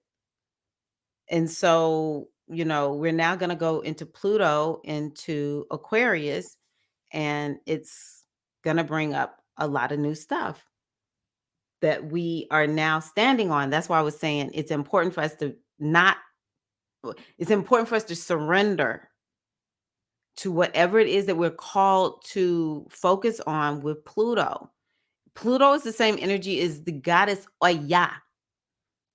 Everyone says Oya, she can come in like a soft summer breeze, or she can come through as a tornado. She doesn't start out as a tornado. Everyone knows this. Radical transformation does not just all of a sudden happen. Everyone who goes through it is like, dang, I knew I needed to make these changes, and I guess my time was just up. The universe just said, you're going to make them whether you want to or not. We're going to force it, right? So Pluto is like, oh, yeah, it will come in with the wind. It'll come in with the breeze. It'll I feel like I need to make this change. I feel like I need to make this transformation. I feel this, you can just feel it. Do that. And we already talked about doing our own oracle readings this morning. Do some confirmations. I implore you all, get readings. Pay somebody who knows how to look at your chart, knows how to do readings, whatever, is a powerful psychic. I don't go to psychics all the time, but if y'all know a good one, let me know. Typically, I don't have to go to psychics because I deal with y'all. One of y'all is going to tell me something intuitive about myself. So I've not really used psychics, but go to somebody and get a reading and get that confirmation. That's what I love about this new moon in Aries, because this new moon in Aries is our time to renew our commitment for being all in and moving forward. And hold on one second. What's today? Wednesday. I don't typically have anything to do, but I'm so off-centered, I had to check. um, about being all in and being direct and staying focused and having the courage to do the things that may feel uncomfortable. What I wrote in my post last night is, you know, when we get to the edge of our comfort zone, a lot of people feel nervous. And I've even heard people say, a part of me feels nervous and a part of me feels excited. And I'm like, that's because you're at your comfort zone, at the edge of it. And it's called being nerve sighted. That's a very good sign. You want to get to that place where you don't feel comfortable. And because now you're going to go to, as we talked about, the next level life summit. You're going to go to your next level life. That's what's on the other side of your comfort zone. And Pluto will push you there, right? And then you end up saying, man, I'm so blessed. So blessed. Yes, I knew you meant this. Ooh, Cap Stellium. It's almost over. If your planets are early in Capricorn, you might be a little bit free. I'm not gonna lie, it's gonna be rough on the fixed signs. Pluto in Aquarius is gonna be rough on the Aquariuses. Now it depends on where your planet is, because it's a very slow moving planet. I think this year Pluto is only gonna be on 0 degrees before it goes back into Capricorn. And then it'll move it just moves a few degrees every year. It doesn't move a lot. It might cover 4 degrees, something like that. So if you have your sun at 13 degrees of Pluto, it's going to be a couple of years before you start feeling it.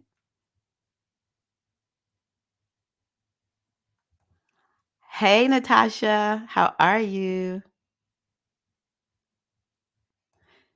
It's not the Aquarius in them that's emotional and reactive.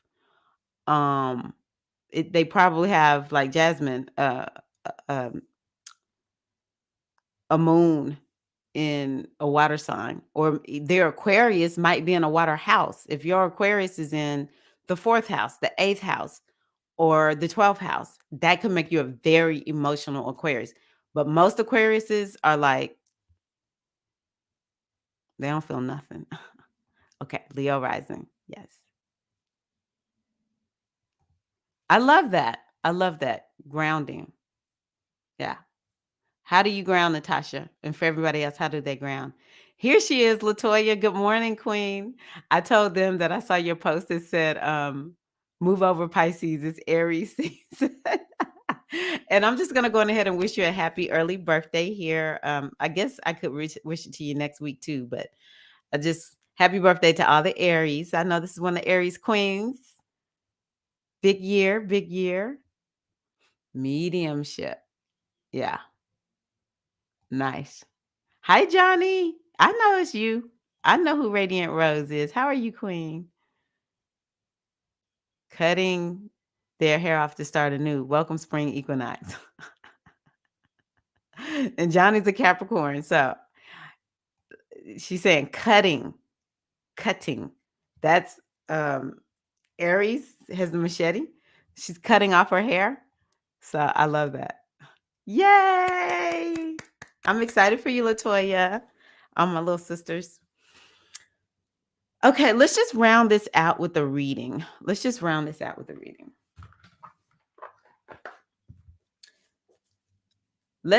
get, for 2023, because baby, we got a ways to go. Let's just go on ahead and do it. Just in general. Hopefully we'll all remember this reading. In general, Oracle, what is it that we're going to do a 3-card reading since we're talking about that. I do the same. I go out into my yard and stand on the earth. If I'm at the beach, I bury my feet in the sand. Grounding, standing on the earth is very good. Even it's best if you can do it barefoot, but just go out and stand outside. That will help you get grounded, especially if you can stand directly on dirt. Okay, Deborah. All right, Aries is like gotten all of us ready to cut off our hair, and y'all know I went shorter last week, so I'm with you. I was like, cut it off. My barber says this every time. This is probably the 3rd time he cut my hair this short. He was like, we ain't never gone that short. That's like brush level short. I said, you say that to me every time. He said, I do. Yes. Cut my hair. Cut it short. And then after he cut it, he was like, well, it does look good. I'm like, I'm telling you. Okay, this is card number 1. I'm not going to even look at it. We need a message for Pluto doing that 3-card spread. Where are we starting? I can't remember what the second one is for. Pluto and Aquarius, come on. Give us something good. I want it to be good, universe. 3rd card. Okay. So this deck has a 3-card spread. It's called the Yoni spread. The first card is the situation as it really exists beyond appearances. Oh my God, no. Denial.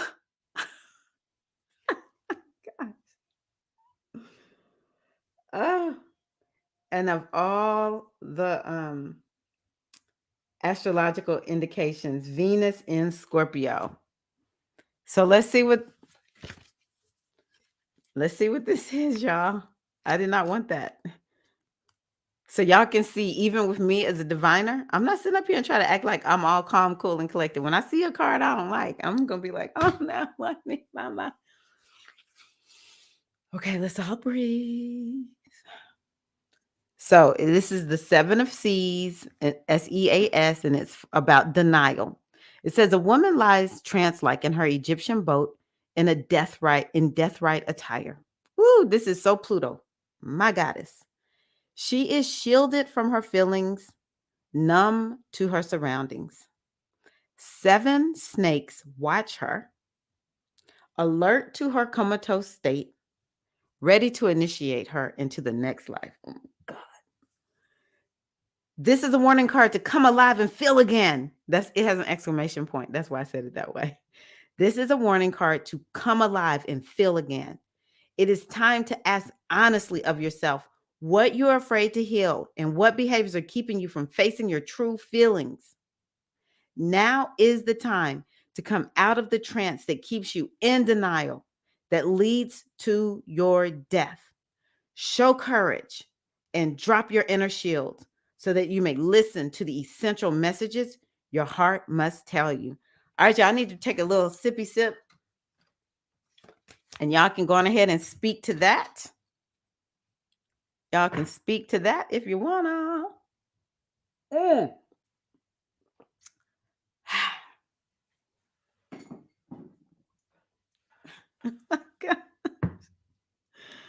If that ain't Pluto, like, I'm trying to give y'all a heads up. What Jasmine said.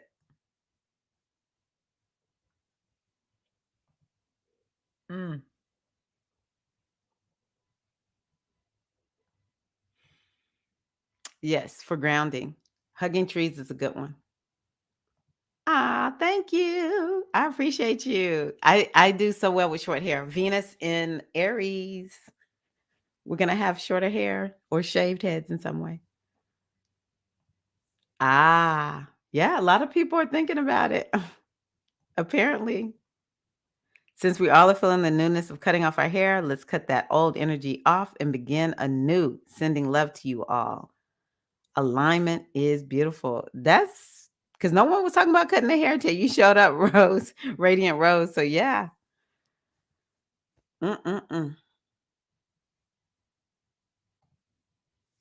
Pluto is hardcore this morning. Pluto be hardcore. Okay, so I'm going to keep this reading because we're going to have to come back to it because I don't even have anything to say. Okay.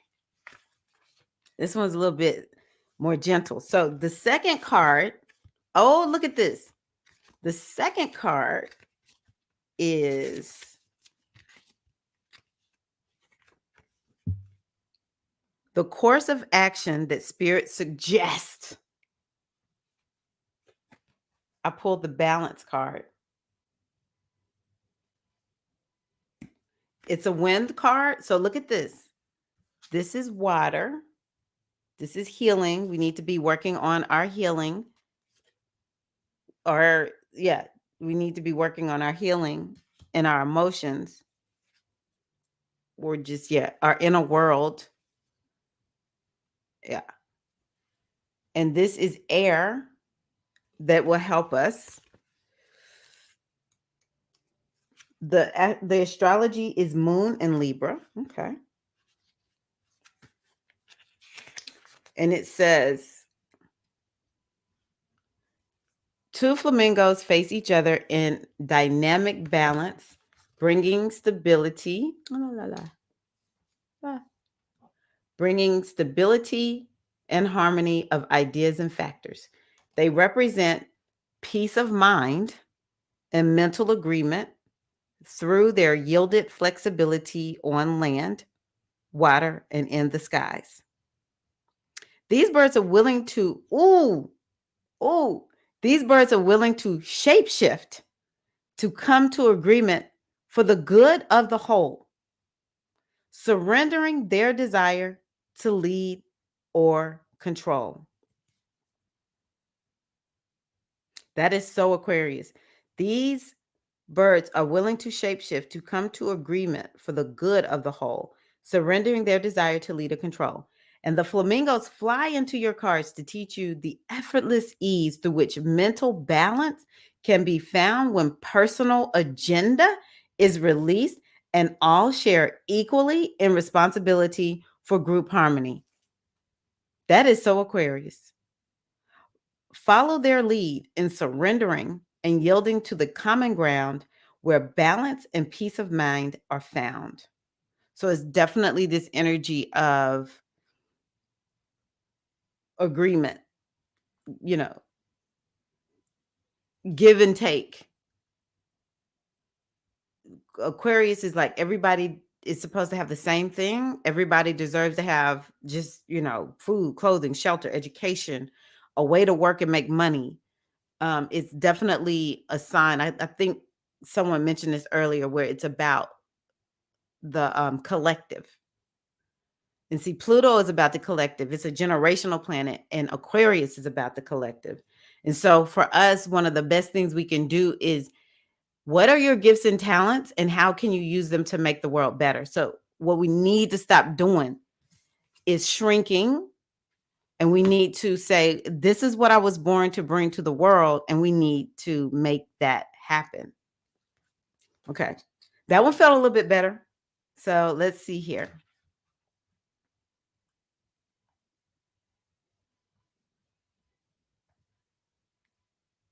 Yeah. I remember you saying when I cut my hair, you were like, I'm not far behind. Kind of rings like All About Love by Bell Hooks. Oh, I need to read that. I don't know if I've read that.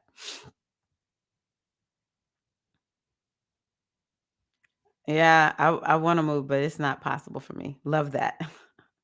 Bonjour. Hey, Diza. Yeah, I've been on for a long time today. Oh well, I got on at 8:30, so I haven't made it to 2 hours yet. Okay. Mm-mm-mm. Okay. So the last one says, oh my gosh, the outcome of Pluto in Aquarius. This is when I take a deep breath.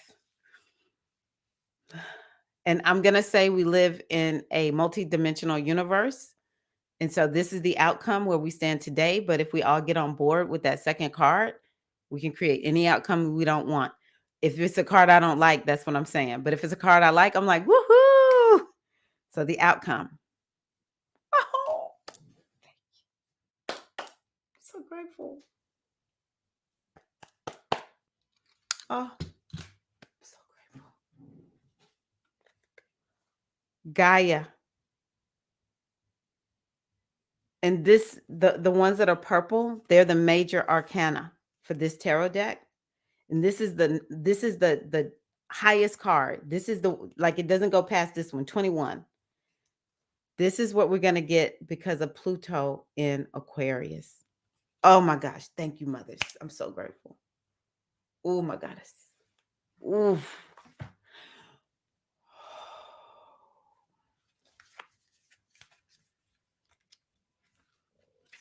Man, I'm serious. Let's not even worried about nothing at this point. Wow. Mm. So Pluto and Aquarius, what do we get? The great mother Gaia is the earth and all powers of the planet, the very soul of this planet, the skies and seas, and all creatures of this world come from her womb. Originally an ancient Greek goddess, she was born from chaos into beauty and wholeness. She is moistness, fertility, and the deep breasted one where all life originates. She is known in the depths of nature. Lush, beautiful Gaia gives, sustains, and nurtures life with her abundant gifts. She is rounded by the aboriginal rainbow serpent as the mother of all life. We give thanks, so grateful. The earth goddess as mother reminds you that all life is kin, animal, flora, and human. She offers harvest, abundance, and fulfillment. She is the highest culmination of form that can be attained and experienced. Gaia represents the union with all life that is your birthright. Through Gaia, you are born into a new self with a new consciousness. She is the ultimate transformation, and all life transforms with her. We give thanks to Mother Earth. She offers totality wholeness, individuation, and connection. Walk with respect upon her belly and know that you're connected with all life and your path will be illuminated in her limelight. Whew. Result. Man. Y'all saw that reading took me from terror to bliss. I don't care what I see with my eyes. That reading is my lifeline right now. And I'm gonna do a whole video on it. I'm gonna post it somewhere. So whenever we feel nervous, because it's gonna get worse before it gets better. We're not getting ready to step into Gaia tomorrow. It is gonna get worse before it gets better. But when Pluto leaves Aquarius, and I'll be a tried and true elder at that point. My goddess. Mm. And even if I don't see it, I know what lies ahead for all the young people here. I know what lies ahead for them. And I'm so grateful. I am so, so grateful. Going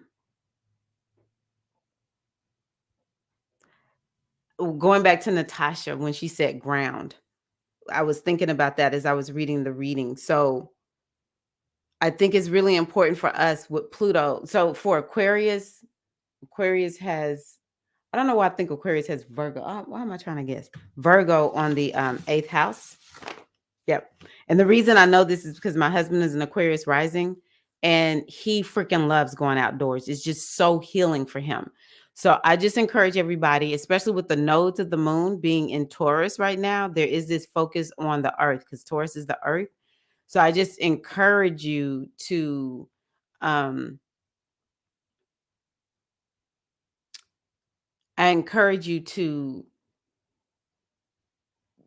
use Pluto and Aquarius as a time to connect with the earth. Because one of the things I've been saying is with Pluto and Aquarius, we cannot be beholden to technology. We're going to really have to learn how to make sure we stay connected to our humanity and not get lost. It's going to happen. There's going to be a misuse of technology, but we know that it's going to be important for us to make sure we are advocating for the earth, that we are spending time outside, doing a lot of our vacations, more like earthy type vacations. And making sure that, it's like I respect the trees and even our fellow humans that get on our last nerve. I respect every human who is here because I know really what that person is. We all connected. That's Aquarius. We're all connected. We're all one. No matter what I see, at the end of the day, any person I meet who I think I don't like this person, they are me and I am them, no matter what. That is an Aquarian, thought. You think Borg. But with the Borg, they didn't think for themselves. They had one mind. And, if the Borg in, I think it was Star Trek, there was some of the Borg that weren't sticking with it, and it was like, you just felt crazy. So maybe we're moving past the Borg because I do feel sort of like we got a Borg thing going on and we're going to start like maybe the consciousness that's flowing through is going to be more like this Gaia consciousness. And we're going to have a Borg mentality that's bringing us together more than separating us, right?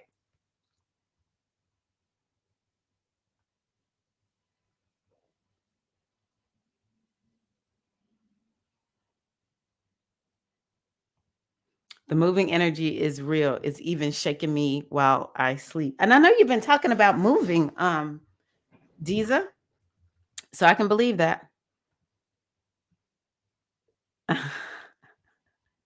Thank you. I know I don't have bifocals.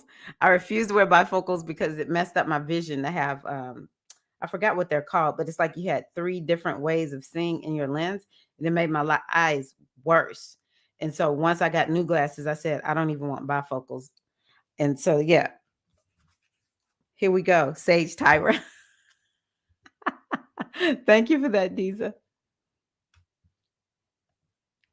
I've become daring all of a sudden. Yes. Oh, that's right. I forgot. You're studying Korean, and we know you're gonna learn that Korean just like that.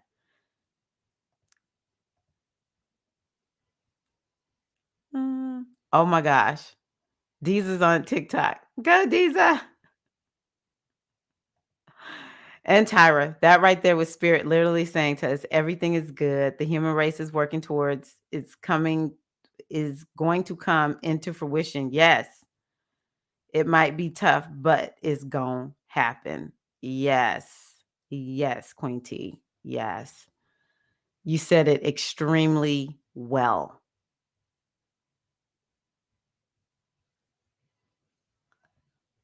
Wow. Yeah. Mars got us doing all kinds of stuff right now. No more hiding. Woo, it just made me so happy too. Like, I have been so concerned. And when I do readings like that, where it's like, I didn't even plan on doing that reading. I didn't plan on doing that spread. I didn't plan on asking that question. I did it in front of y'all. That's my way of getting from the universe. Don't even worry about it. I got you. And we're gonna have to remember. I'm gonna do another extended reading of this and share it with the community. Um, but that first one, we're gonna have to do it.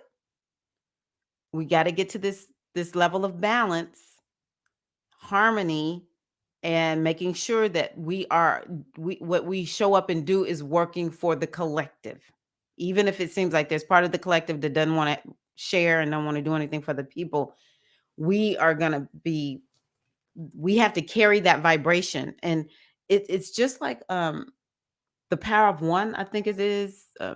Anywho, y'all know what I'm talking about. Where if I just do my one thing that's for the greater good, and you do your one thing, eventually it's gonna take a hold. It's gonna create this momentum. So, ooh, nice. My mom just visited the ancestral continent. That's beautiful. Star Trek. Star Trek lore. Baby, we already know that the sci-fi films be speaking. It looks more and more like something doable. Good, Diza. Okay, I feel like it's gonna happen for you. I'm getting more and more convinced you are moving, you and your babies. Woo, that was a great session today, y'all. I always think, oh, I'll just be on about an hour. I don't have too much to talk about today. And here we are, 2 hours later. So let me just remind you all of what did I do with my stuff? Got rid of it?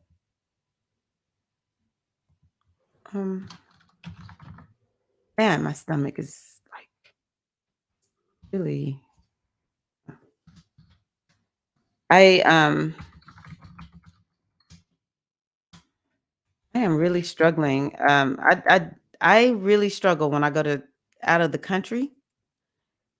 For me, the hold on, y'all. What am I doing here? When I went to England, the biggest problem that I had was coming back. I thought it would be easy because, of course, when I got there, it was very, very challenging. Um, because England is like 6, 7 hours ahead, and it was oh my gosh, all I could do was sleep. And eventually, I got leveled out when I got there, and then coming back home was the hardest part. I thought it would be so easy to come back, because it would be 7 hours earlier when I landed. It probably took me like a week or something like that to feel normal again. I was just completely exhausted by that. But when I have done the Dominican Republic and Mexico, my stomach is so torn up whenever I come back. I kinda suspected my stomach was gonna be torn up because the time did not change at all for me. Um, so yes, if y'all would check the link in the bio, sign up for the Next Level Summit. And again, this is a time where people are kind of feeling like I'm losing my motivation from this is a real new year. We're at the new year again. So let's get remotivated, recharged. One lady in here, I'm going to show you, see if I can find her picture. Anywho, you can sign up for this. It's a summit. I'm a part of it. I'll be teaching astrology. And it's all kinds of things in here, from crafts to business to eating, mindset. I mean, we share a lot, and all of us are entrepreneurs, mostly women. There are, I think, 2 men that I saw their name listed. But we are entrepreneurs, and we want to share our gifts with the world.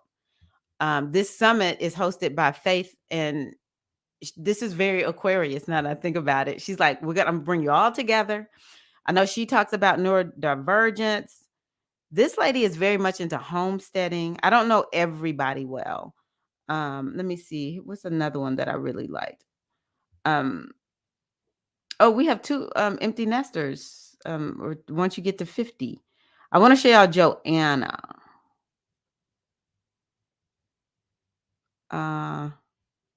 Where is she? Are we on the same page? I don't know why I don't see her. Hold on. I might just be missing her. Anywho, when you go in to sign up, once the replays come out, there's a lady named Joanna. Oh, here's Sonia. She was on my channel before. She's into journaling. I don't see everybody. Maybe they have to update this page or something. But Joanna is the lady who helps me learn how to work with my money. If you have people who are learning about, teaching your kids to read, we have some stuff like that. Career changes. She's talking about 5 lifestyle mistakes slowing your metabolism. Let me see here. Kind of like personal development. Some people are talking about traveling, like Mackenzie is talking about travel for free without destroying your credit score. Oh, Mary Ann is about money also. Business, pain relief. Megan is actually a PT. And so she talks about how like to set up your office so that you're not having a lot of pain and stuff like that. Digital lettering, travel secrets with Jackie, soul clothes that fit your body, dream journaling. Let's see here.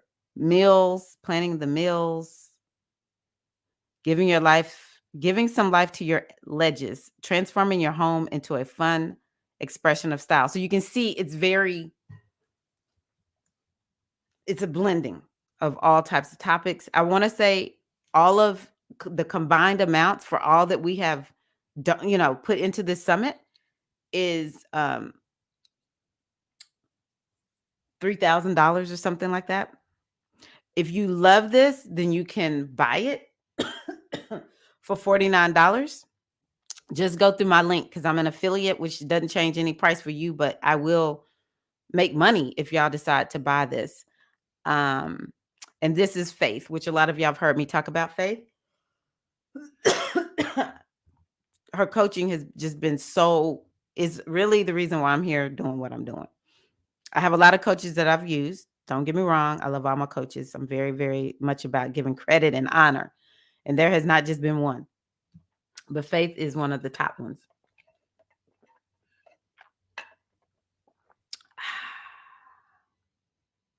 Let me see what y'all are saying. I'm gonna turn a little music on, and then we're gonna get off.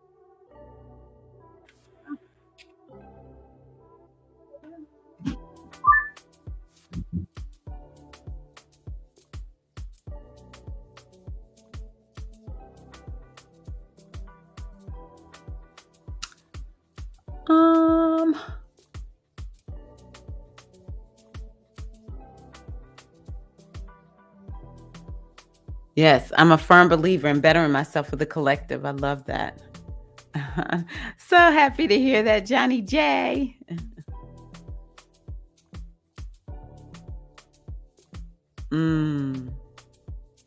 Yes, I love that.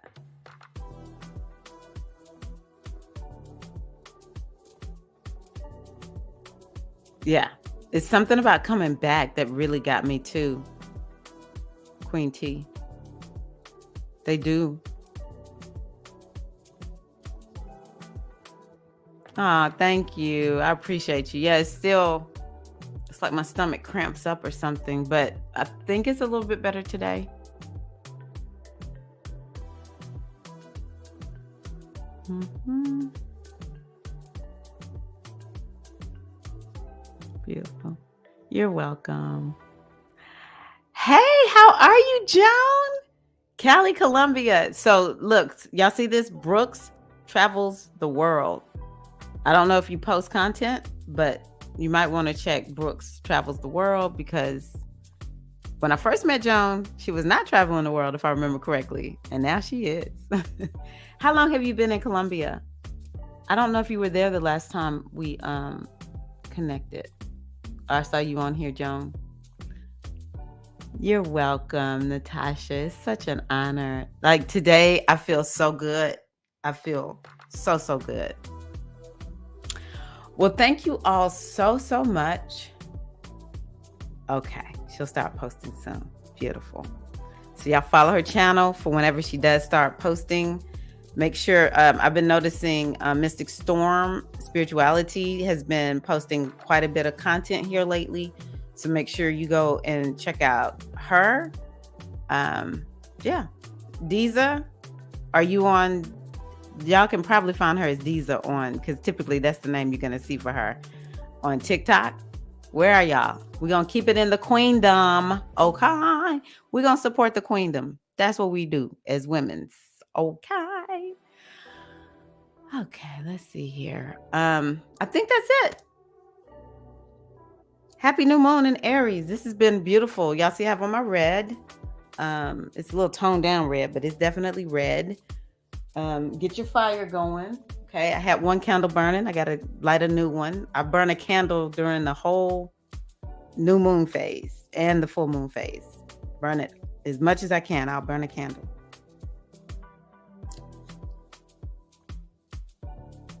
I don't think I'm doing anything between now and next week. So yeah, I'll see y'all next week. Love you all so much. Thank y'all for just making the G Hive a wonderful, wonderful place. Wow. March 28th makes a year. I remember seeing this last year, Joan. That's super exciting.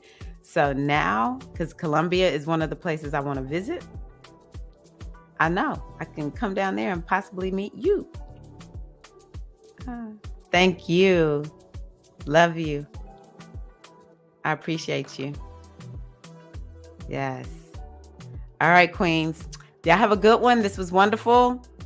We now know what we need to do. Be looking for that video where I talk about this a little bit more.